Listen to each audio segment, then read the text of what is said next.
certainly allowed Gray and I, or given Gray and I a platform to get our message out, which has been tremendous. So a lot of thanks to him. And, you know, networking, just one thing I'll say about, personally for me, networking, I think all of us can appreciate how important that is.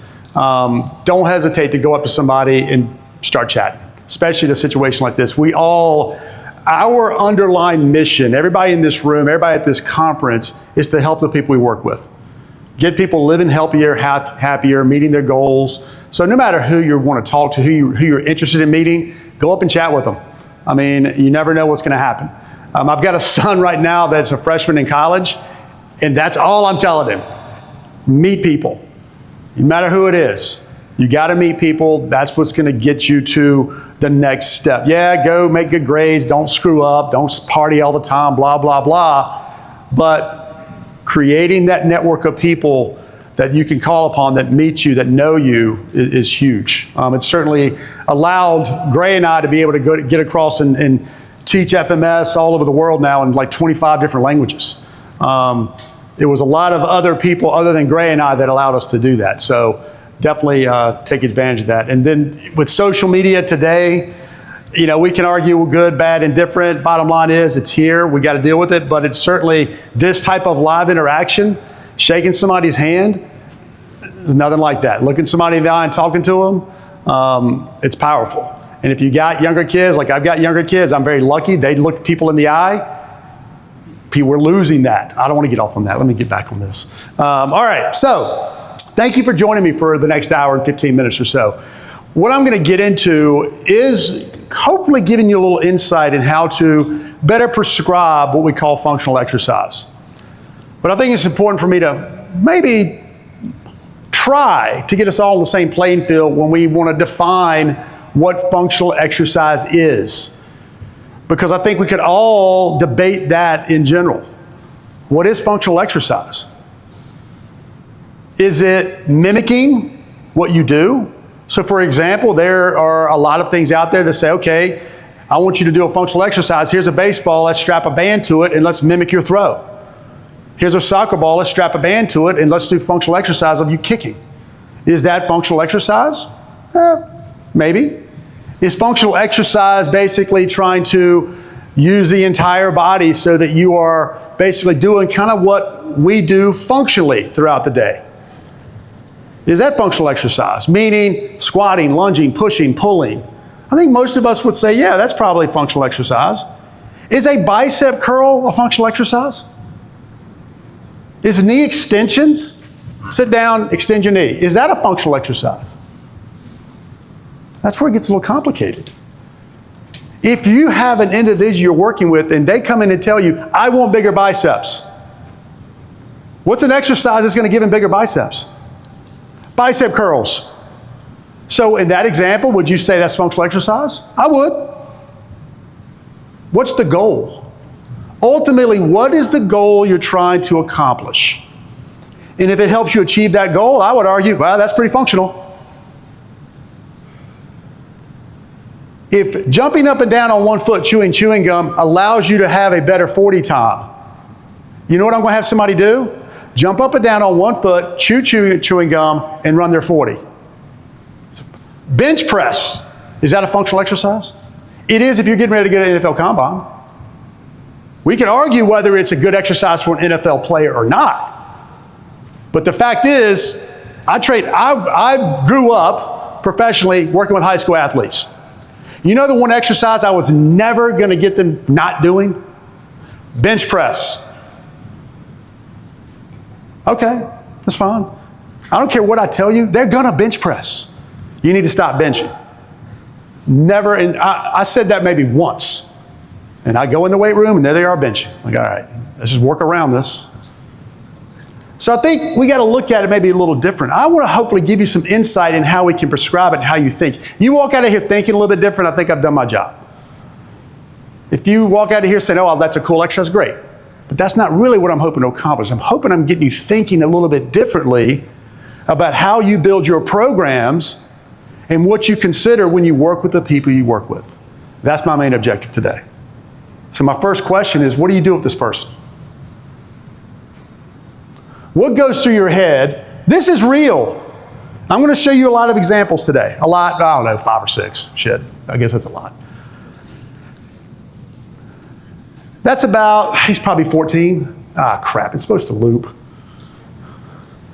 You know, I build these presentations, you think I get them right. What goes through your head when you see that?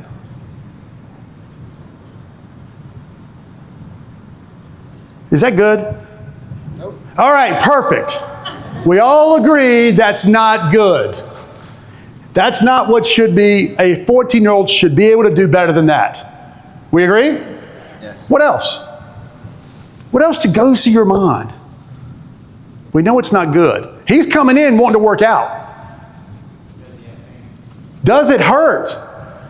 Does it hurt? And his answer is no, it doesn't hurt. Now, you know what a lot of you all will start thinking is, okay, what's wrong? What's wrong with him? Why does he do this? And then if you start saying that, the next question is, how do I fix it? How do I fix that problem? And if you're going to build him a workout, hopefully what we can start thinking maybe a little different is what should he not do? When we developed the functional movement screen, and everybody threw their hand up, a lot, not everybody, but a lot, knows what the functional movement screen is. And I'm going to talk a lot about that today, because I've got to. Right? That's me. That's what I've been living, and that's been my professional career. Screening people's movement. You know why we developed it? No, and some of you may have heard this story, and I'm not going to get too far into it. But it was to identify that.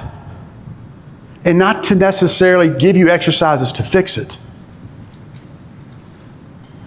So my first job, I worked in an inner city high school for my first 10 years. I had 500 athletes. I was the athletic trainer at this high school, and I did sports medicine outreach. Mornings I worked in the clinic, worked with grade, and did all that. I tried to figure out grade for the first 5 years. That was part of my job. Like, how do I take all this shit Gray's saying that I think is really cool, but half the shit I understand, and apply it to these high school athletes? That's what a lot of what I did. So try to figure out this. Take those high school athletes. Every Tuesday in my training room, for the first few years I was there, because I was the first trainer at this school. Every Tuesday afternoon, my training room would be full, packed, with football players. Like most high schools, football is a sport. I was in a fairly small town. So football was the thing. Legendary high school coach was in our town. Everybody's got a legendary high school football coach. He was legendary, right? This is a true story. Packed every Tuesday. Because I was a new guy, and you know, I'd throw some ice bags on them and tape them up, and they thought that was the best thing since sliced bread. Just typical shit. But these guys would come in and say, Lee, my shoulder's killing me today. My knees are killing me today. My back's hurting today. I mean, 50 kids deep. And I'm like, why do these kids come in? Because by Friday, miraculously, they'd be healed. Right? Friday, they were good to go. I'd take credit, but it really wasn't me. What do you think they did on Monday? Monday was heavy lift day. They do easy practice, but they lift heavy. So they would do what? And today, I guarantee I walk in most high schools, same thing's true. They lift heavy, they do what? What are the lifts in a high school? Bench, clean, squat. And you know what most of those high schools do well in those 3 areas? None of them. But they do them heavy. Lo and behold, Tuesday, my knee hurts, my back hurts, my shoulder hurts. So I'm trying to figure this out, going, what in the world? What am I going to do to try to help these kids? And then I start figuring out, well, you know, by Friday they're in good shape, so whatever. But lo and behold, we started realizing, I'm taking this and grading out, you know, the guys at that clinic figuring things out. We need to start screening these kids. Screening them to figure out what should they not do in the weight room. What are they not prepared to do? And if you can't do a body weight squat, and you can't do a normal push-up, then you probably shouldn't squat or bench. Simple as that. Doesn't that make sense? If I can't, forget the screen, forget the move. Can you squat with your body weight and look halfway decent? If you can, fine. If you can't, you shouldn't squat with load. If you can't even do a simple push-up, why in the world do I want to load you on a bench? And oh, by the way, if you can't even raise your arms above your head fairly well, why do I want to do overhead presses? That's the logic behind the movement screen. Not about corrective exercise. We're not first worried about fixing him. The first thing we're doing is like, oh, what should this kid not do? What should he not do? And oh, by the way, the rest of that story, because I thought I was awesome, because when you get a master's degree, you're supposed to be really smart. So we started doing these movement screens on these high school football players. And I'd identified, man, all these players, their squats are horrible. They got pain and they got ones. Most of them can't do a push-up.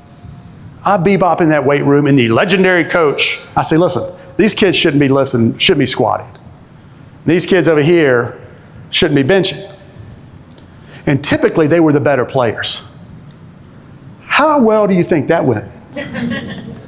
Literally, this is what he said. I'm a 25-year-old, I got a master's degree, but I'm not the legendary coach. He looked at me and said, Lee, get the hell out of here. I will send you somebody when they're hurt. You know what I said? Okay. And I tucked tail and ran.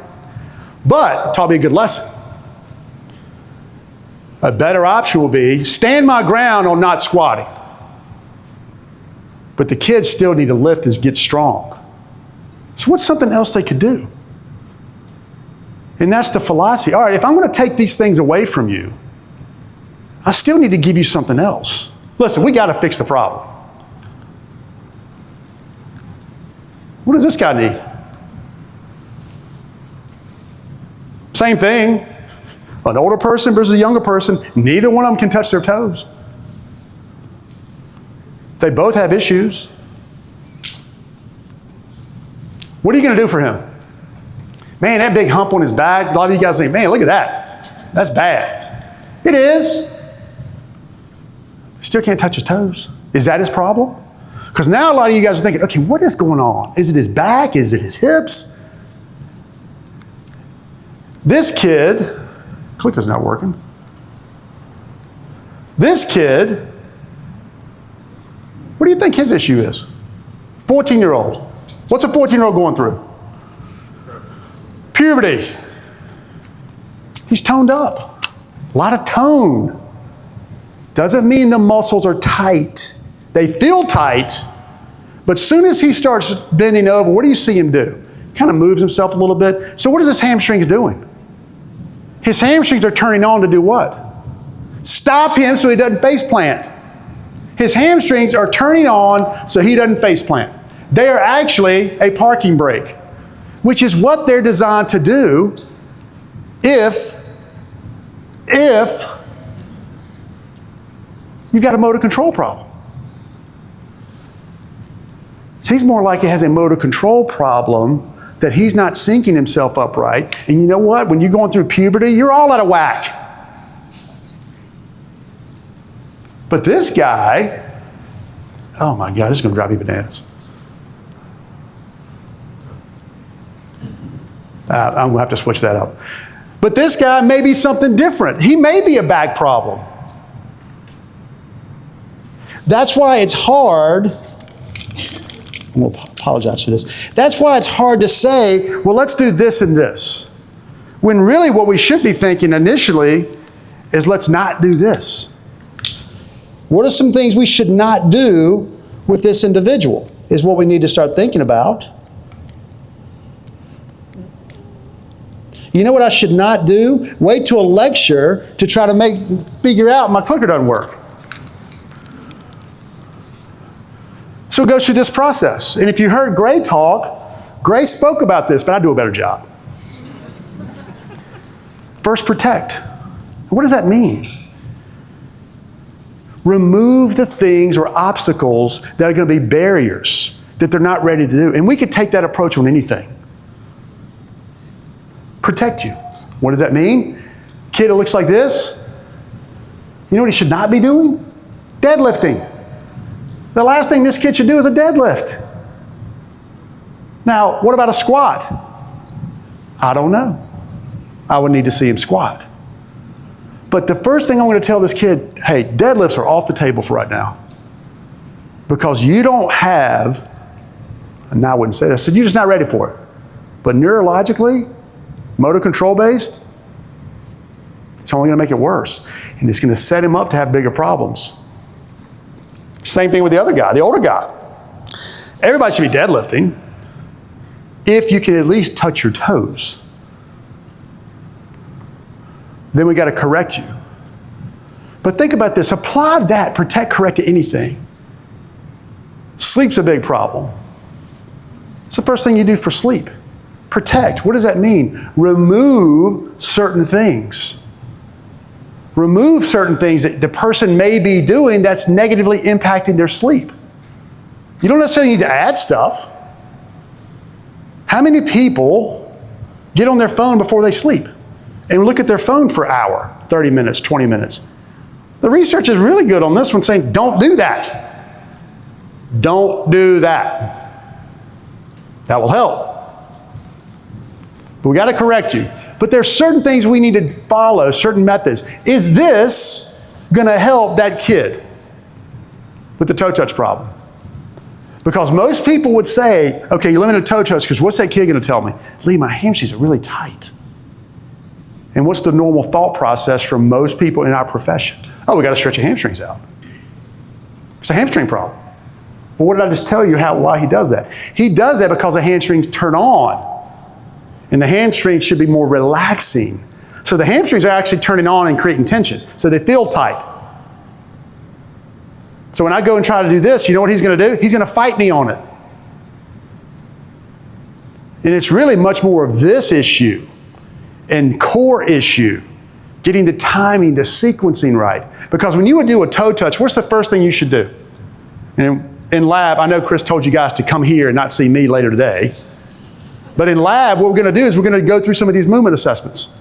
First thing you should do in a toe touch, if you watch somebody be able to touch their toes and they can do it well, unless they're a gymnast and they can just palm the floor, which is not necessarily good anyway, first thing they should do is sit back.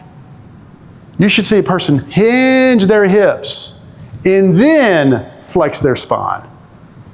You know what this kid does not do? He does not hinge his hips.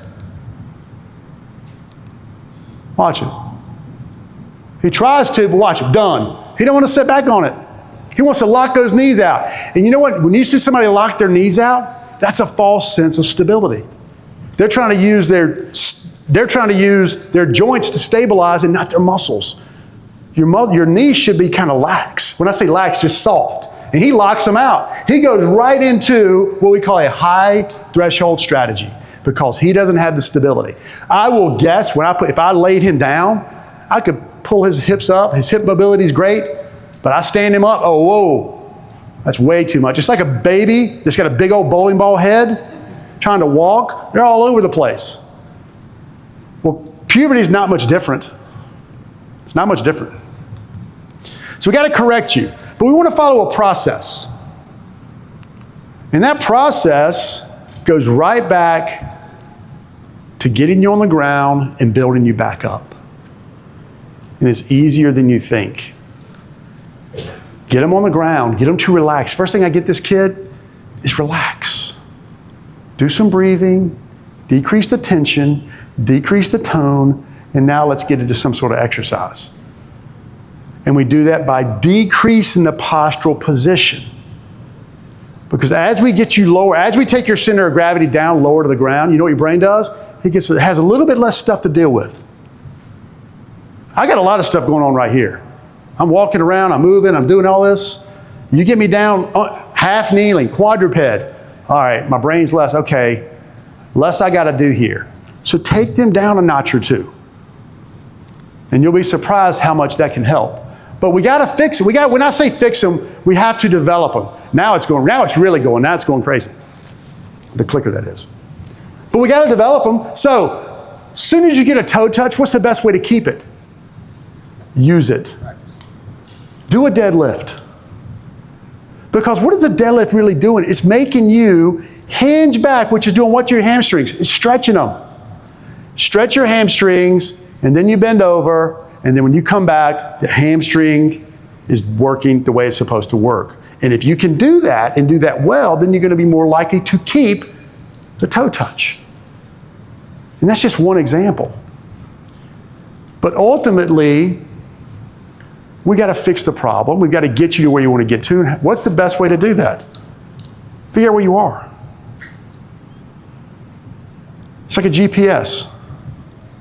Everybody, right now, you know what everybody wants to do? The people, we don't talk about it this way, we need to start. Right now, especially me, I want to get to retirement healthy and happy. And being able to play with my grandkids. I don't give a shit how many kettlebell swings I can do. I just want to get there, not being broken. Gray talked about it this morning. We got to get there and not be broken. Right now, how are we doing? We're broken. 40 to 50% of the data that I look at, I've been looking at a lot of data here the last year, 40% are in pain.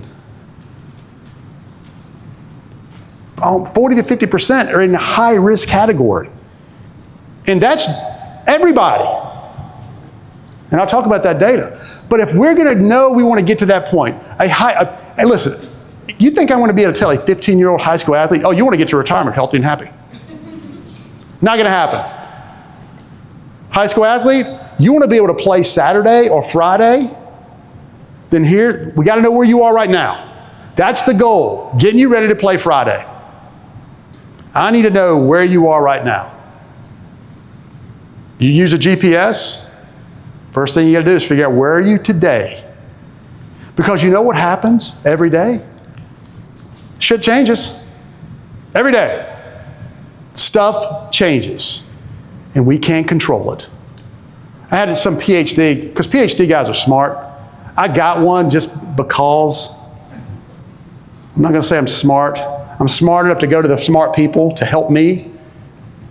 Some PhD guy said, Lee, you work at a high school. Why don't you do all this research on high school athletes? I'm like, are you freaking kidding me? I don't even know what they're doing right in front of me, much less when they walk out of the room. And you want me to do some research that's reliable and valid and all the other stuff that needs to have good research and data? Because you can't control the environment. You can't. I mean, I'd have kids show up on Monday morning, one, high as a kite, and sometimes gunshot wounds. And I'm not talking about gunshot wounds they had to go to the hospital, grazing. And they wouldn't go to the doctor. They wait and see me. Oh, Lee, I got grazed. I'm like, what is that? He goes, oh, I got grazed. I'm like, what do you mean grazed? So I was at a party, and they wasn't like it was like they were shooting to kill him. They just kind of screwing around. Like, are you freaking idiots? Hey, well, you better be glad I was quickly, or I'd have gotten shot in the gut. That's why they tell me that stuff. I'm like, oh my God. And I'm worried about high school football on Friday night. So it's an unpredictable environment. And that's life. So it's going to be ups and downs. We just got to figure out, we got to constantly kind of go back and say, okay, where are we today? And we start by, again, what we do is screen movement, because we want to look at multiple postures and positions, not one thing. No one thing is more important than the other. Balance is no more important than squatting. Rotating is no more important than squatting, because if your job requires you or your sport requires you to rotate, rotating may be more important than squatting to you. But generally speaking, we need to look at these things. But we standardize it. And that's important. Now when I say standardize it, I'm going to go show you, this is, you see there's one on that, that's the traditional functional movement screen. We did that, the way we designed it, purposely, was to be extremely difficult. But in order to pass, when I say pass, it doesn't mean you did great, it means you pass. It means it doesn't hurt and you can do the basics. And if you do that, I have confidence you can go into the weight room and do the traditional lifts without me concerned. That was the objective of the functional movement screen. So that's why we have a lot of these movements. That's why we have a lunge. That's why we have an overhead squat. Shoulder mobility, a push-up. These are hard. Well, what we've learned over the years is, you know what? If you just want to lose some weight, and again, if you've used the functional movement screen, you probably run into this problem. This is just too hard for me. Everybody fails it. But let's look at something a little bit more fundamental. And maybe that's these right here. But we got to set some standards around it. And what I mean by that is, everybody's got to do it the same way. So we're all somewhat reliable in our results. And not reliable be to you, because it may not matter, but you to you. So when you go back and retest the person in a week to make sure their GPS is headed in the right direction, you're reliable.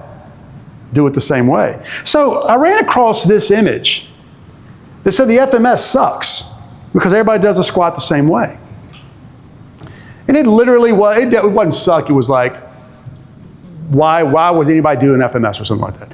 And social media, I don't know why people would. Anyway, I don't care anymore. I used to bother me, now it doesn't. But should all these people be able to squat? And if I put your arms over your head, feet in a narrow base, should all these people be able to at least squat okay? Even though they're all proportionally different. Because that's the argument. Well, some of these people leave because they're tall or short are going to be squat better than others. And I don't necessarily disagree based off what the data and the research and biomechanical analysis will tell you. But you know what research tells you? It tells you this is the trend.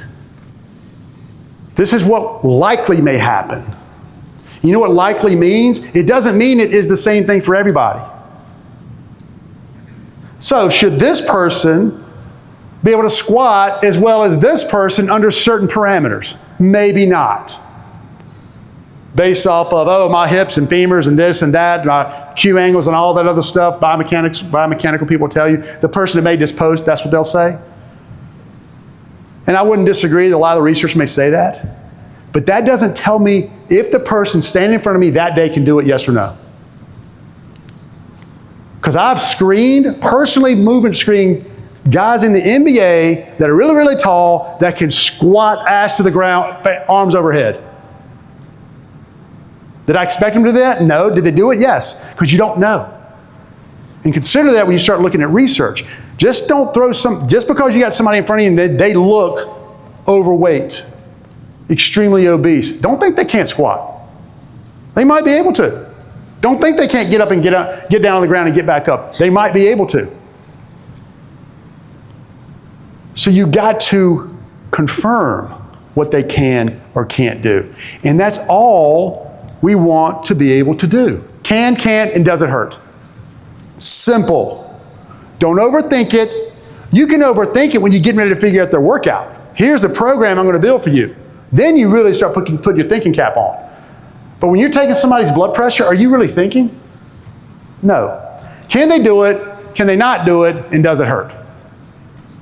Because this informs what I'm going to do. The person on the left, I don't care how many, he can squat as much as he wants. I don't care. We can squat. Guy in the middle, you're not doing overhead. You're not doing loaded squats. The person on the right, I got to figure out what's going on. That's it. So we have an FMS that's designed to be a little bit for higher, more active individuals that are really trying to do X, Y, or Z.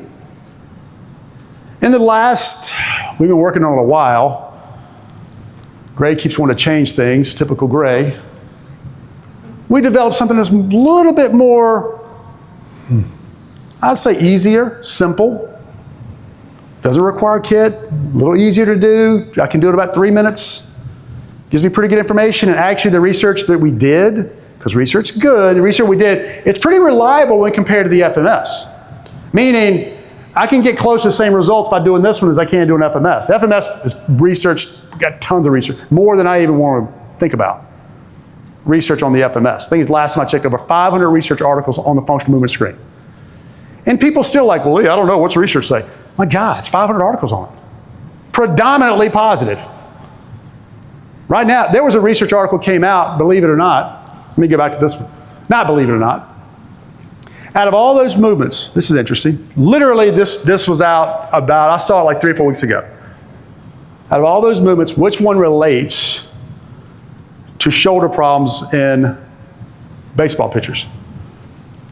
Meaning, if it's low, you're more likely to have problems in your shoulder. There was one of the screens was, I'll use the word predictive just because that's what they said. Anybody have a guess? Hurdle step.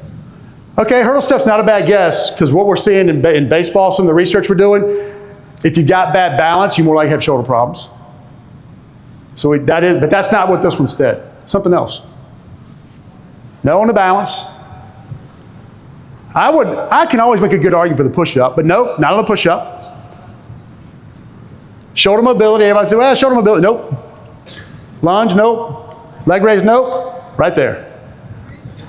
Quadruped diagonals. Now the next question is why? Don't ask why. Research doesn't tell you why. I don't know, I could guess. There's plenty of research. So let's go back to our examples here. So hopefully I got you thinking a little different. Don't automatically start just thinking, don't rack your brain trying to fix this person. We can maybe ease into that a little bit. What exercises should he not be doing? What activities should he not be doing? Based off these results. Based off a simple toe touch, what should he not be doing? That's how you ought to start looking. Hey, we need to remove, you shouldn't be doing these things. It's not going to help you get to where you want to get to. Look at this person. Rotate, look over your right, look over your left. How well can you do? Not good. What's the first thing I want to find out? Does it hurt? Where's this person's limitation? Maybe his neck? Does he even have a neck? They gave me permission to do these videos, so I can say that. So this is limited. We'll go through some of the specifics. This is awesome. I love this video. Look at that. Can you touch your shoulder? Now, I will guarantee you, she is not limited in mobility. But when she raises that arm above her head, something clicks, and it says, okay, you got to stop, but now I got to rotate around. So look how much rotation she gets when all I'm asking her to do is, can you take your hand and touch the top of your opposite shoulder? So in her brain said, okay, that's my task, but in order to accomplish that task, I've got to do what? I've got to rotate my spine. So where is she going to come in and complaining of? Where's her complaint going to be? Her shoulder? Who said it? Her back. She's going to come in and complain about her back. Because right there, that's where she's rotating from. And I'm not telling her to rotate at all. She's having to rotate. So this is called compensations. She's compensating for something very fundamental. And over time, if she keeps doing that, that's going to lead to problems. So that's what I would say. It's not necessarily a shoulder problem. That's probably more likely a stability or motor control problem. How do I know that? Well, I need to look at other things. I need to look at other examples of her moving. How well does she rotate? So if I look at her rotation plus this one, maybe that tells me something. What's her balance look like? If I look at her balance, look at her rotation. You know, a lot of people, when they do a single leg stance, people who have single leg stances, you know what they also complain about? Neck. Neck hurts. Why? Because as soon as they go on single leg stance, if they don't have good stability, they do this. It's called a high threshold strategy. Traps get in. Why does your neck hurt? I don't know. Relax.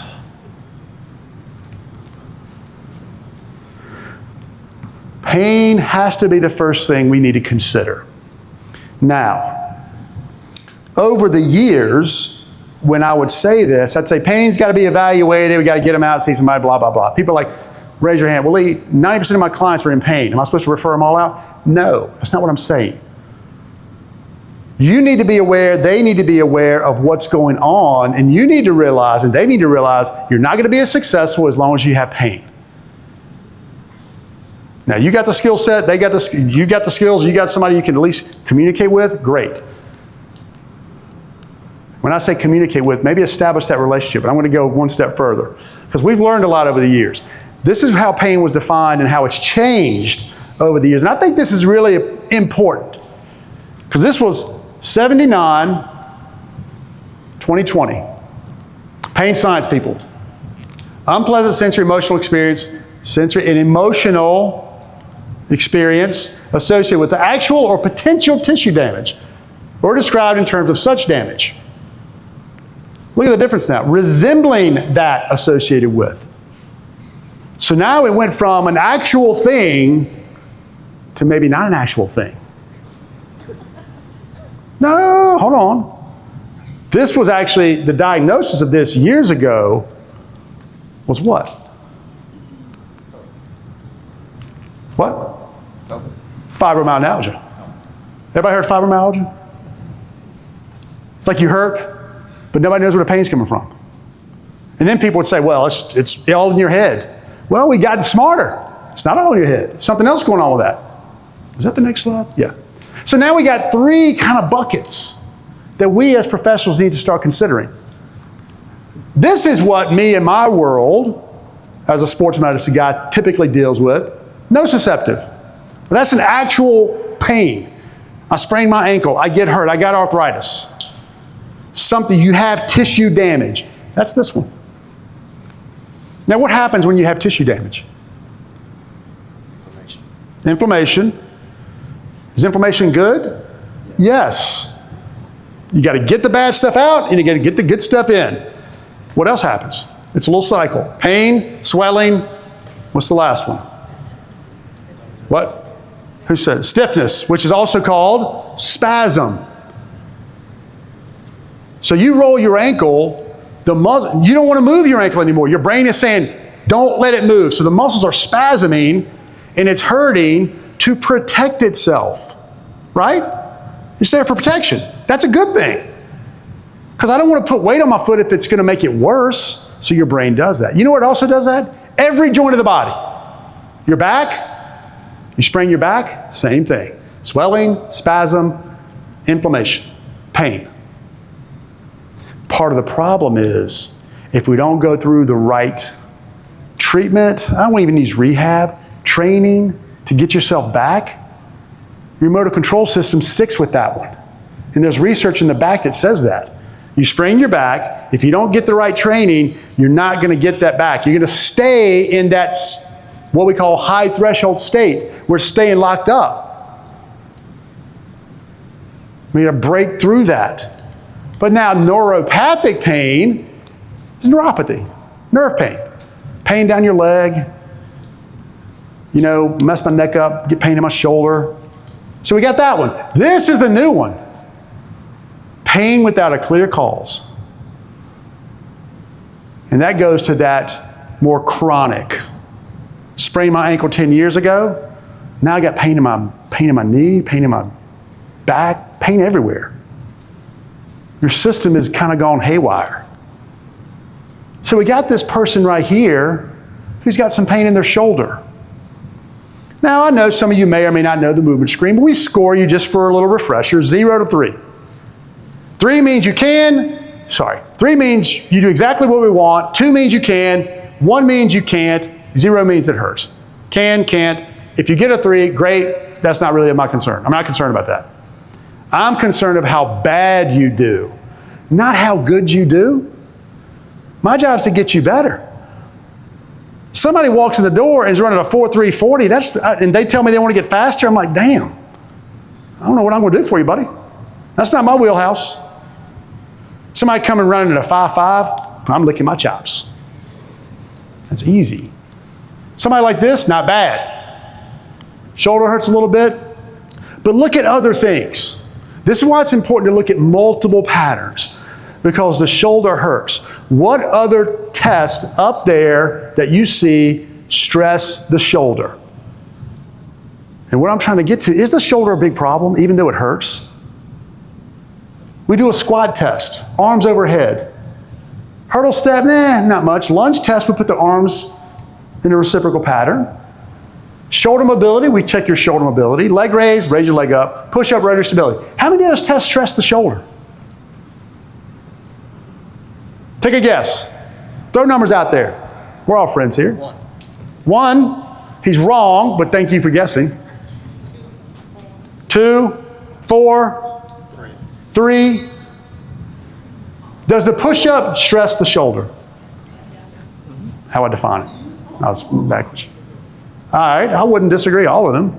The push-up does, rotary stability does, because you're on your hands and knees. The squat, you put your arms above the head. You got to have good shoulder mobility to do that. And not shoulder mobility, good thoracic mobility. Good shoulder scapula connection. The lunge. Stress. Obviously, shoulder mobility does. But you're telling me that the only time your shoulder hurts is when you do this? All right, we're fine.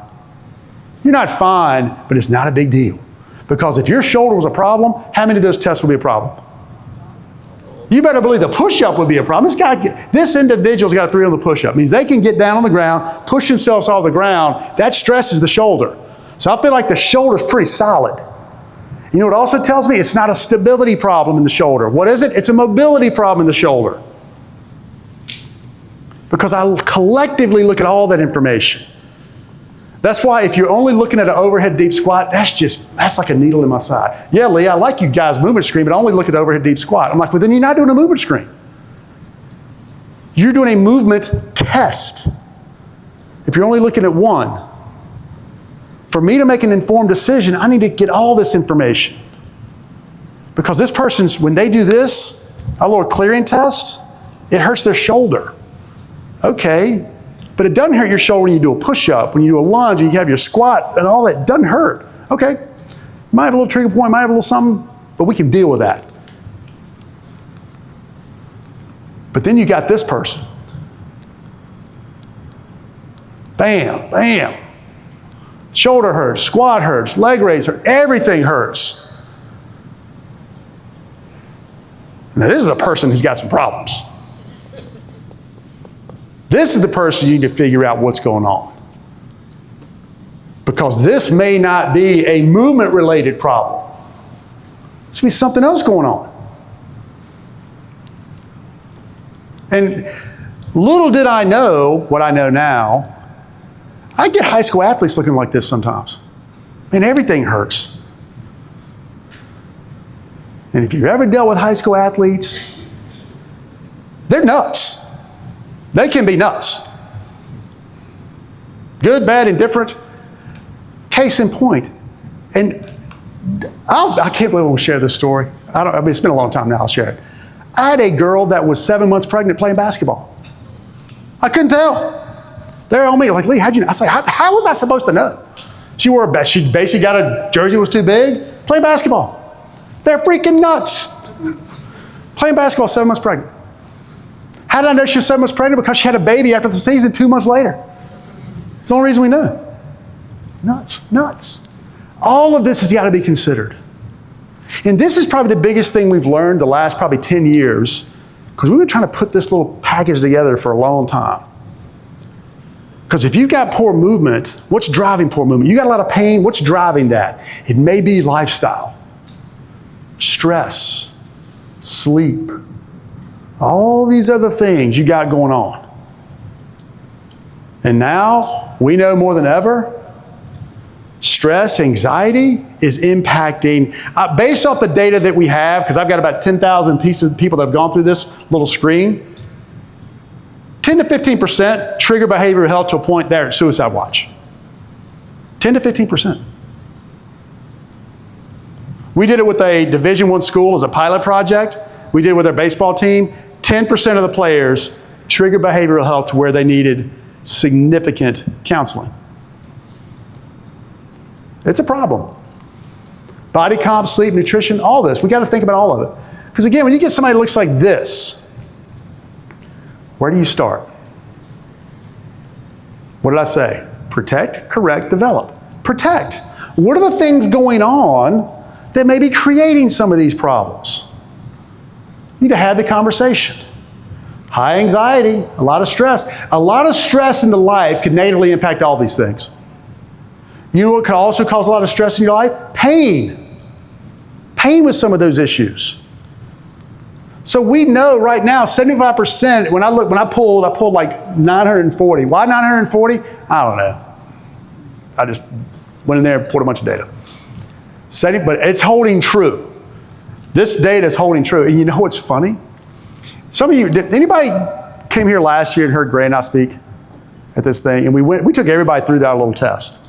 You know what was crazy? You all, professionals, should be better than the average population. Right? You would think we should be healthier. We should do better. Let me back up. We should do better. We should do better in all those things. You agree? We should. We should practice what we preach. Listen, I do just enough exercise so I don't look like an ass when I'm up here. Just enough. Not too much, but just enough. We should be better. Practice what we preach. You know what we are? We're worse. You know what's worse? Behavioral health. This population, so we did it. We did it in Chicago, we did it in Long Beach, we did it in Orlando because it was 4 last year. We collected the data. Over 700 people sitting in the audience, we got that data. And out of 700 people, sleep and behavioral health were worse than the average population. Now, we move typically a little bit better. When I say we, us, you're stressed out. Now, is your sleep messed up? Is your sleep causing you to be stressed out? Is your stress causing you to sleep poor? It's a chicken or the egg. If you got to ask me, which one am I going to tackle? As soon as you tell me you got a lot of stress and anxiety and you ping our behavior, we got to figure that out. Am I a behavioral health expert? Absolutely not. But hopefully you got a good enough rapport with the people you work with that you can at least say, hey, this is something we need to tackle. What's going on? And it may be just for that one speck of time. I can tell you right now, my son went to college in August. If I would have taken my wife through this test right about the time he was leaving, it would have been bad. He came home in May, test her a couple of days before he shows up, it would be good. It's a roller coaster. Up and down, all over the place. So we got to keep an eye on the gauges. Doesn't mean you got to do this. And I'm not telling you to wear a wearable. Wearables are great if you're going to do something with the data. But at least as professionals, one, take care of yourself. Don't think just because you're a pro, I mean, we're some of the worst clients, worst patients. Now, I know the data says that this is not great. But then pain, then pain. Shoulder mobility seems to be a bigger problem across the board, and I don't think anybody would disagree with that. But one thing Gray said, and one thing we have stumbled upon, and I'm not going to give Gray too much credit on this, we have to start looking at the neck. Because if we start looking at the neck, shoulder mobility is going to go down, we have more neck problems. And I think that's what we're going to start seeing. Less shoulder problems, more neck problems. But pain is the issue. That is the elephant in the room, across the board. What level of pain is it? How much pain are you in? Just like I said, okay, shoulder problem in one movement, not a big deal. Shoulder problem in 5 or 6 movements, big deal. And then combine that with all the other lifestyle components, you have a lot more information to start really engaging in attacking the underlying issue. Let's not overcomplicate it. Not everybody's got to get shipped off to the doctor, because God, once they get in the healthcare system, done, right? Pain is a problem. Here's what's interesting. So I've told this story a bunch now because I think it's just really interesting. The way I look at it is over the last 6 months, I was able to speak at a couple of firefighter conferences. And at both of these conferences, a big thing in the fire service right now, rightfully so, is sleep and behavioral health. Sleep's a big problem, behavioral health's a big problem in that service industry, first responder industry, definitely. And they're putting all this energy and resources. Everybody's lecture, everybody's session was talking about that. How do we combat and fix this problem? Oh, we need to have different shifts. We need to do this. We need to do that. Nobody, except me, talked about this. 50% of the first responders have pain. You know what's going to make you sleep worse? Pain. You know what's going to make you be more stressed out? We got the data that says this. We did this research years ago on the FMS. You walk up to the lunge or hurdle step or squat, you know what the first thing's going to happen? And you don't think you can do it. I tell you to bend over and touch your toes and you don't think you can do it, heart rate variability is going to go up. You start freaking out. I can't do that. First responder walks up to a scene and their shoulder hurts and they got to go climb a ladder. You know what they're going to be doing? They're going to be freaking out. I got to go pull somebody out. My shoulder and my back are killing me. They'll do it because that's their job. But nobody wants to talk about that underlying issue. They're already hurt. And I'm not saying they take them off the job, do anything. We got to address that. Let's go there. Because I've got just a good argument to say these problems right here in that industry is due to pain. That's compounding it. The job is the job. Stressed, it's going to suck. Anxiety is going to suck. You're not going to sleep because you're getting woke up every night. But pain's certainly not going to help. Pain's going to make it worse. But this guy's not bad. What should he not do? He shouldn't squat. So now let's dive into this a little bit. Protect, correct. Protect. This person doesn't squat very well and has a poor shoulder problem. Most people, when I show them this, they say, well, we got to fix their squat. What's the best way to fix this person's squat? Fix their shoulder. You improve this person's shoulder mobility, their squat will get better. Take the path of least resistance. You know what's a very complex movement? A squat. A squat's difficult to do, especially if I throw your arms above your head. So let's look at the region and let's tackle that and see if that doesn't get better. So we got to protect you. Going back to my football coach who threw me out of the weight room. Okay, I don't want you squatting. Okay, Lee, what can I do? All right, you know what? Let's do some lunges, or let's do some deadlifts. You got a good leg raise, which means I can tell you probably got a good toe touch. Lunges aren't bad, hurdle steps aren't bad. Do single leg squats. Do split squats. Do deadlifts. Just don't do traditional squats. That's a better approach. Just like me walking into a room with me getting in front of an audience of runners and saying, hey, you know what? If you don't have balance, you shouldn't run. What? Let me say, Lee, that's not happening. Okay, if you really, really have bad balance, here's some alternatives until we get your balance better. That's how we need to approach things. Because having this person that looks like this load their squat, it's not going to be good. Loading this person's squat pattern, now, will they do it? Of course. Is the weight room football, the legendary coach, going to stand behind him and yell at him and tell him to get his butt down, get his butt down? Of course. Is he going to be able to do that? No, he has no concept. He thinks he's squatting.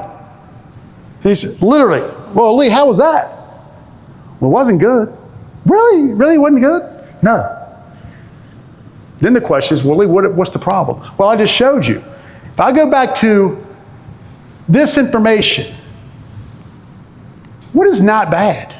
If this is this guy, the video I just showed you, if that's him, what can I rule out that's not a problem? Rule out. Don't want to think about it. His core's not bad. Most people look at this and say, well, Lee, his ankles are bad. What about his ankles? Well, you know what? His ankles are good. Ankle mobility is not a problem. And if you're actually a 2 on the leg raise, and you're a 2 on rotary stability, and you're pretty good lunging, I'm not worried about hip mobility. Hip mobility is probably not an underlying driver. So you see where I'm getting at? If by looking at all of this stuff and logically thinking through, his biggest issue is his shoulders. I know his ankles are not a problem because I screened that out. I know his hips are not a problem because I screened that out. Lumbopelvic control. Leg raise is pretty good. I screened that out. His push-up is good. His core is pretty solid.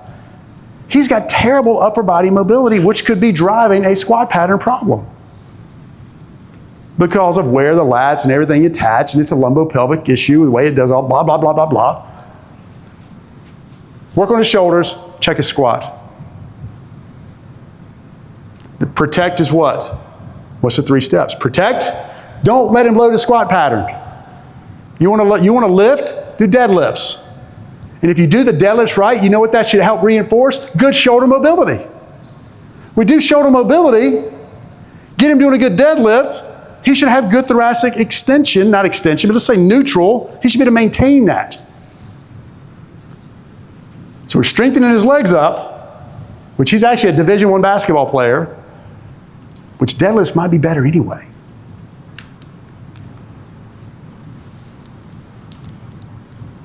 Oh, we got her, same thing. Look at that rotation. Now, she may be a core stability issue. But same thing. What exercise should we not be doing for a person who's got shoulder problems? Don't go overhead. Why?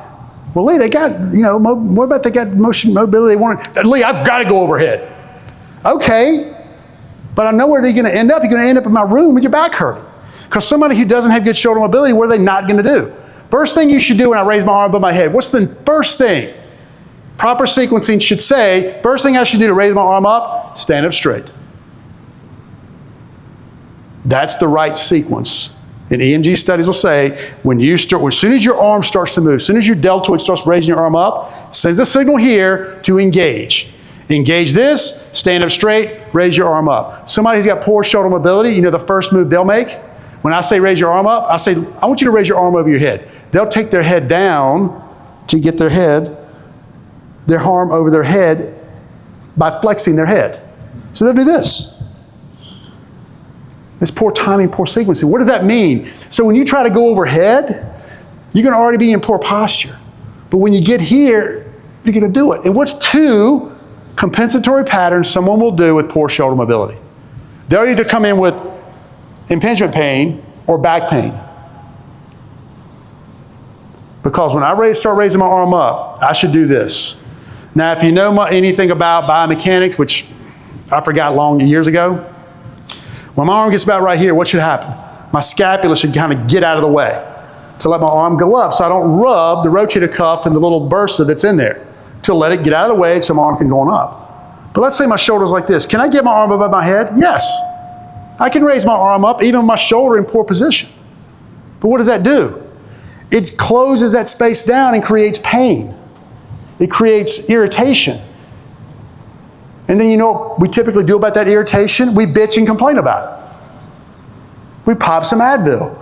You know what Advil does? Advil works. So, my shoulder feels a little bit better today. Let me go overhead press with poor posture. And then lo and behold, you bend over to pick up your set of keys when you're 55 and your rotator cuff tears. Well, how did that happen? Well, how long has your shoulder been hurting? Oh, I don't know, about 10 years. Well, that's how it happened. It happened 10 years ago. You just didn't know it. That's what we got to do. Now, the same person, okay, I get my arm out of the way, but I can only get my arm out because my brain is what's controlling all of this. Your brain's dictating what you do. Because you got to get your arm above your head no matter whether you've got good shoulder mobility or not. That's the key. If you don't have good shoulder mobility, your brain's going to tell you, you want to go lift something off the top shelf? You got to get something off the top shelf. Well, Lee, I don't have good shoulder range of motion. Okay, you know what I'm going to do? I'm going to get here. I'm either going to just use poor shoulder mechanics, which now I'm going to irritate my shoulder like I just said, or I'm going to get here, hyperextend my back. And I'm going to lift something off the top shelf, come down, oh, that kind of hurt. And then what do? I'll bitch and complain about it for a couple of weeks, pop some Advil, and keep doing it. So that's what we do. That's why we end up in the spot we're at.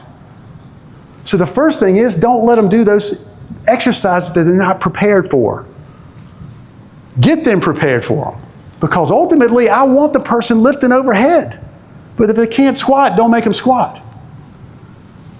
Person wants to do upper body stuff. This person I just showed you has a good push-up. Let them do push-ups. They can deadlift. So these are things that they can do. Don't force them to do things they can't. Let's look at this example. Same process. Let that wash over you. Now this person has a bad lunge. Squat's okay. But now this person can squat with their heels up. And you know what commonly has been what everybody has told me in doing this for 25 years? Oh, Lee, if I can squat with my heels up, I can't squat with my heels down, it's an ankle problem. Don't make that mistake. I've got better data and a better argument to say it's still a lack of hip hinging. But this example right here proves it. Because this person's lunge problem is due to what? His ankle mobility problem. Now I can make a good argument that a lack of ankle mobility causes a leg raise problem. Because as soon as your brain says they don't want you to go into hip extension when you're walking or running or doing anything, it's going to stop even before you get to neutral hip extension. Because as soon as you get to neutral and go into a hip extension, what does your ankle have to do? Goes into dorsiflexion. This person doesn't want to do that. They don't want to go into hip extension because they got a lack of hip mobility. Oh, I'm not going to go into hip extension, so I'm going to get to about neutral hip, and then what am I going to do? Because I got to move forward. What's going to push me forward? Not my glute, because my glutes are saying, they're just hanging out. They don't need to do anything. I'm not even in hip extension. What's going to pull me forward? My gastroc and my hip flexor. And as soon as my hip flexor gets overactive, what does that do to my pelvis? Tilts it forward. What does that do to my hamstrings? Elongates it. Got a bad hamstring. But that could be tied into the ankle. Now, I say all that not to sound smart, because believe me, I'm not that smart. I say that to say, don't try to connect all those dots. Because the very next person walks in could be different. The very next person could say, this leg raise problem is driving that ankle problem. Because everybody in this room compensates differently. Based off of what? Your environment, who you are, your makeup, your build. We do it different. That's why we try to just simply give you some guidelines with how we screen you and how you think about it. Here's some guidelines. I'm not going to sit and tell you, this is exactly how you got to fix that problem. Fix them any way you want to fix them. Just get them better ankle mobility. Because somebody with a lack of ankle mobility is at high risk for injury. That's not a Lee Burton thing. That's a research thing. Somebody with asymmetries like this, high risk for injury. But what do? Follow the same process. This person should not be deadlifting. This person should not be doing those things. This person, if they got bad ankle mobility, what should they not do? They shouldn't do plyometrics. Don't let them jump. Avoid those exercises. They can't lunge, so don't lunge them. Well, Lee, what can we do? Well, they got a good squat, do a front squat. This person can squat.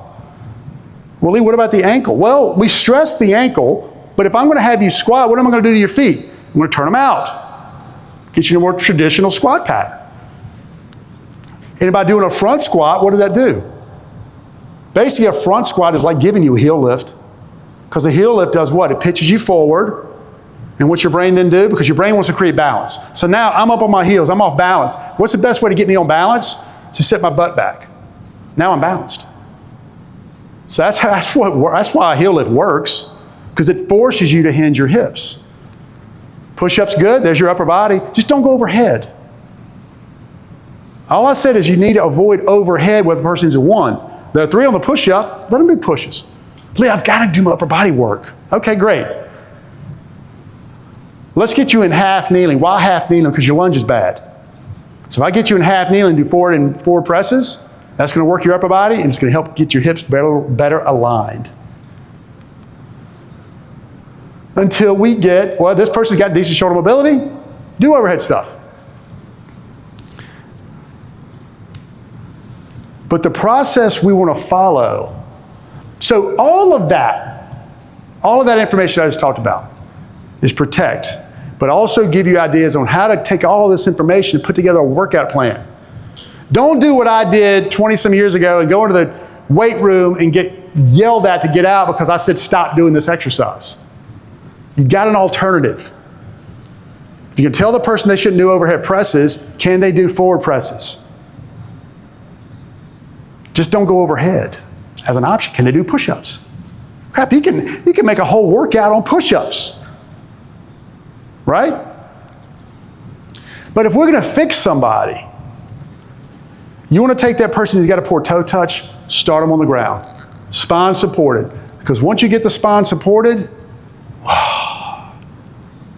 the body and the brain can relax. Because more times than not, it's tone creating the issue. Tone. Tone creates a lack of mobility.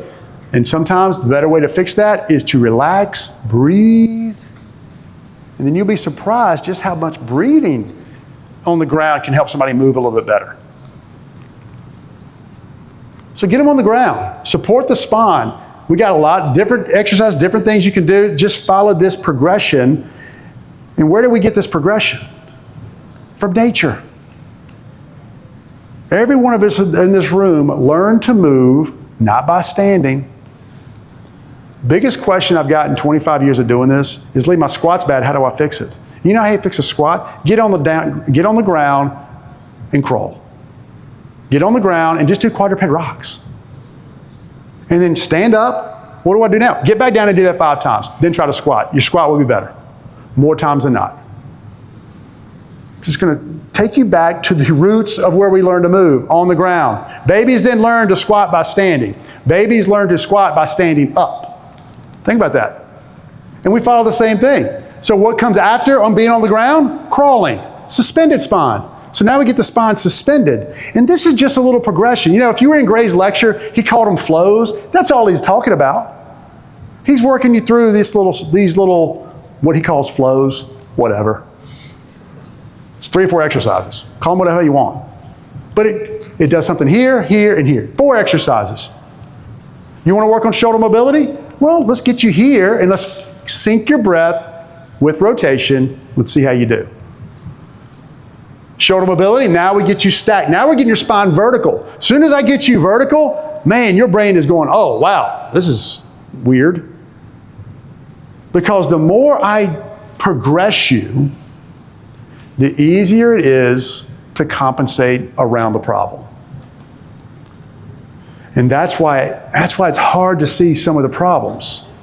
Because humans are really good at covering up the issues. That's what we do. We're great at it. Athletes are really, really good at it. But humans in general cover up the issues. What we try to do with our movement test is try to zero in and find the issue. Taking more of a global approach. That's why I want to look at all these movement patterns. By looking at all of them, I can say, is it a shoulder problem or not? Is it a mobility problem or not?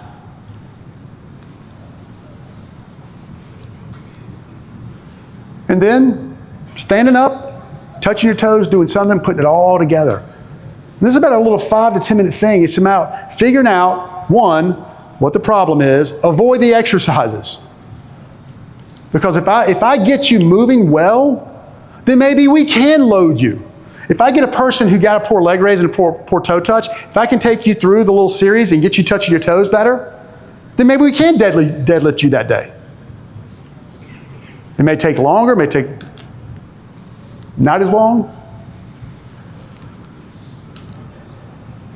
So here's a person with a shoulder problem. Let's walk through the process. Here's exactly what we would do for a shoulder problem. 9 times out of 10. Start by breathing. Why do I do this? Doesn't require me to do anything. Lay on the ground and breathe.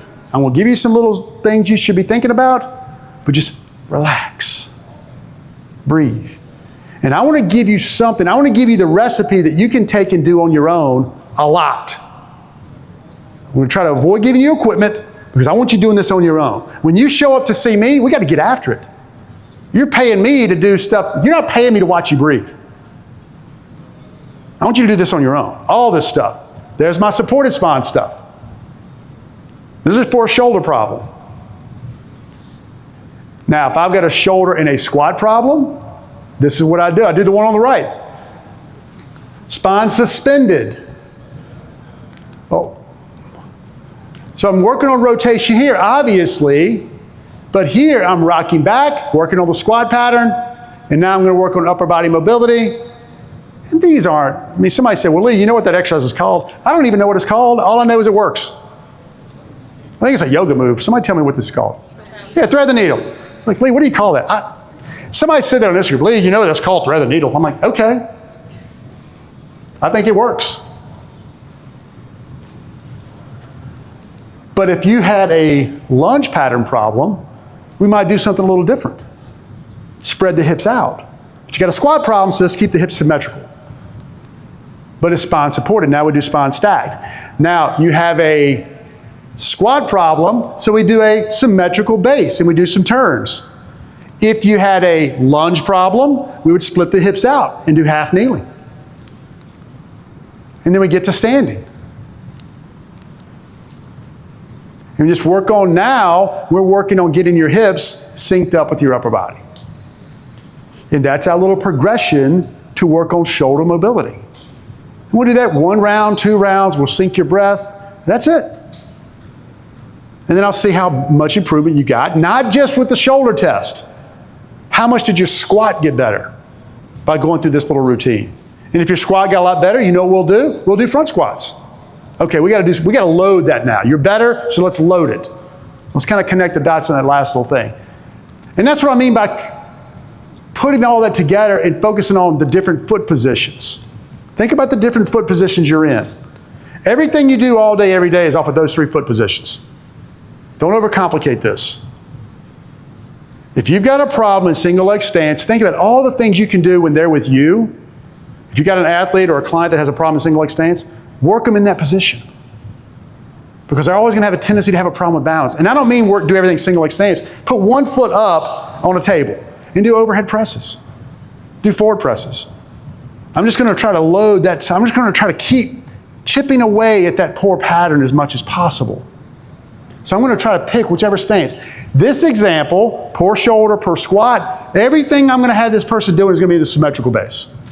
Now, if I really want to load them, I really want to do some type of higher level activity, plyometrics, whatever, they'll do one of these 2 because these are good.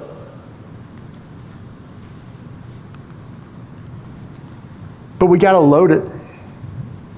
And the last thing I'll say, if you really talk about functional progressions, you don't have to always increase the load. And this to me is functional training. If you want to progress a person, don't think you got to increase the weight. Don't think you got to increase the sets, the reps. Increase or challenge the center of gravity. Hands down low, easy. Hands here, harder. Hands overhead, hardest. You want to train somebody's lunge? You get somebody lunging with their arms over their head, loaded, that is hard to do. And that's functional. That's the last progression. So don't just automatically, whoa, you ready? Let's go ahead and give you some more weight today. Nope. Take that weight that you seem that's easy, and let's put it right here. Oh, that's harder. Okay, get good there. All right, I'm good. Let's go overhead. Arms down, racked, overhead. Oh, not bad on the time here. All right, in my session, even though Chris told you not to go, I'm going to be going through a little bit of assessment. We're kind of doing what I just walked through based on how everybody does. If you want to go through our assessment, click right there. And it'll walk you through our assessment that is your own assessment. Get your own results, and you can do with it what you will. But I have the Q&A next. Thank you guys so much for joining me. Enjoy. If you see me tonight, you want to chat, if I've got a beer in my hand, wait till I have 2. Because I'm not opposed to double fisting, and I will chat you up. All right, great. Thank you guys.